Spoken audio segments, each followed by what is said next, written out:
இங்கே இந்த சொக்கட்டா மண்டபம் பார்ப்பீங்க. ஏற்கனவே சொன்னேன், சொக்கட்டா ஆடுற மாதிரியே இருக்கட்டும். அதில் தான் வசந்த மண்டபம் சுவாமிக்கு. அதில் குறிப்பாக பார்த்தீங்கன்னா சுவாமி அம்பால கைலாய காட்சி பார்க்கலாம். அதுக்கு அடையாளமாக 2 காரியம் பண்ணியிருக்கா. அதில் மேலே பார்த்தீங்கன்னா ஆகாய தாமரை, தாமரை அப்படியே பார்த்தோன்னா பூமி பார்த்த மாதிரி இருக்கும். ஒவ்வொரு இதுவும் அவ்வளோ பிரமிக்க வைக்கும் அந்த சிற்ப வேலைப்பாடு.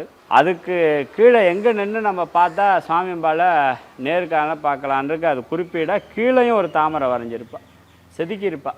கீழேயும் செதுக்கியிருப்பா, மேலே. அதுக்கு 2மே நடுப்புற இருந்து பார்க்கும்போது கைலாய காட்சி சுவாமியை பார்க்கலாம். அது மட்டும் இல்லாமல் அதில் மேலே பார்த்தீங்கன்னா கிளிகள் பழத்தை கொத்துற மாதிரி இருக்கும்.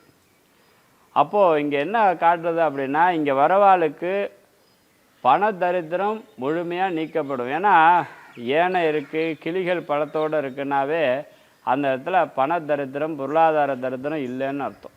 அப்போ இவரை வழிபட்டோம்னா எக்காலத்துலேயும் தானியத்துக்கும் பஞ்சம் இருக்காது, தனத்துக்கும் பஞ்சம் இருக்காது.